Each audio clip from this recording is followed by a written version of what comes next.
You thought the curse was broken, but what if the curse wasn't the real enemy? What if the real danger was forgetting who you are? Zuri came back, but something followed her home.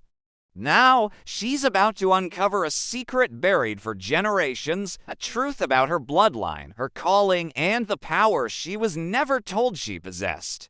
This is not just the continuation of a love story. It's a spiritual awakening full of hidden battles, ancestral mysteries, and life-changing lessons. If you've ever felt misunderstood, silenced, or spiritually stuck, this part will open your eyes. Don't scroll. Watch to the end. Because part 3 of The Cursed Bride will not only inspire you, it may unlock something inside you. They broke the curse, but the story wasn't over. Because sometimes when you break one curse, you awaken something older. The villagers rejoiced. Zuri was alive. The curse was broken. But late at night, Zuri began to hear voices whispering through the trees. And in her dreams, she saw women in white calling her by a name she didn't recognize. Nzinga. Each night, they whispered, the curse was never about love. It was about your lineage. Zuri returned to the old woman's hut, the same one who cursed at her wedding.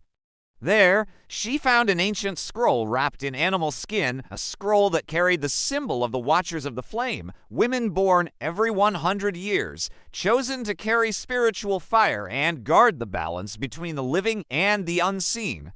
Her grandmother hadn't cursed her, she had tried to activate her. Zuri was born into a bloodline of women with spiritual sight and ancestral power.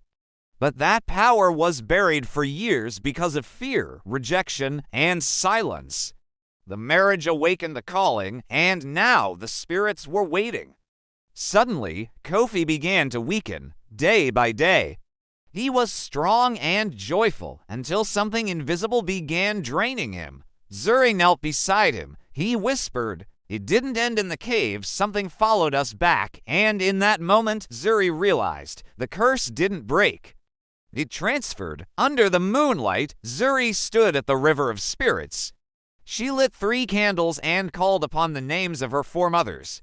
A vision appeared of women of power standing in a circle of flame. They spoke. Your silence gave the curse room. Your truth will bind it. Your voice is the key. They handed her a spiritual staff of fire and said, return to the cave. Face the root, or lose everything. With courage, Zuri returned to the Cave of Echoes, this time alone. Inside, she called out not in fear, but with authority. She declared her identity. She broke every soul tie. She forgave those who silenced her gift. She reclaimed her mantle as the flame bearer of her generation. As the cave shook and the spirits screamed, Zuri stood firm and said, the curse ends with me. And so does the silence. A burst of light filled the cave. And this time, it was truly over. Back home, Kofi's health returned. The village saw Zuri not just as a bride, but as a healer, a prophetess, and a spiritual guide. Zuri was never cursed. She was called, and once she stepped into her true identity, everything changed. Zuri's battle wasn't just about breaking a curse. It was about breaking the silence and stepping into her true identity.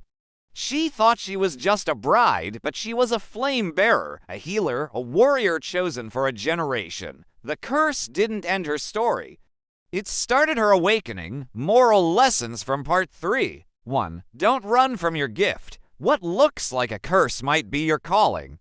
2. Generational wounds must be faced, not feared. 3. Silence can prolong battles, but truth sets people free. 4. You cannot carry others until you embrace who you are. What did you learn from part 3? What did this story teach you about identity, legacy, and spiritual power? Drop your thoughts in the comments. Your story could empower someone else. Like, share, and tag someone who needs to hear this powerful story. Zuri has awakened, but a greater spiritual battle is rising. Will she be ready for what's coming next? Follow at Judea to 560 for part 4, The Rise of the Flame, coming soon.